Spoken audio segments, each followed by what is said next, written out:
मनी control website आपल्याला देशातील व्यावसायिक आणि आर्थिक जगताच्या बातम्या आणि माहिती पुरवते.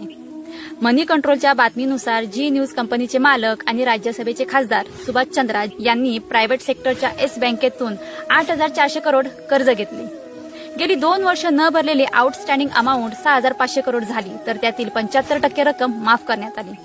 म्हणजे सुभाष चंद्रांना जे 6,500 करोड रकमेऐवजी फक्त 1,500 करोडच भरावे लागणार आहेत. मग राहिलेले 5,000 करोड रुपये हे या अरबपतीच्या खिशात. आता आमचं चंद्रयान 3 मिशन 650 करोड मध्ये पूर्ण झालं. मग 5,000 करोड मध्ये देशहिताची किती कामे झाली असती?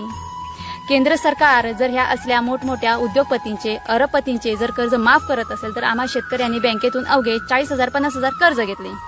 पीक बुडाले, वेळोवेळी शेतमालाची होणारी निर्यात बंदीमुळे भाव मिळाला नाही. मग तुमच्या बँकेच्या हप्त्याचा भरणा चुकला की लगेच तुम्ही नोटीस काढता, चक्रवाढ व्याज लावता आणि शेतकऱ्याला आत्महत्या करायला मजबूर करता.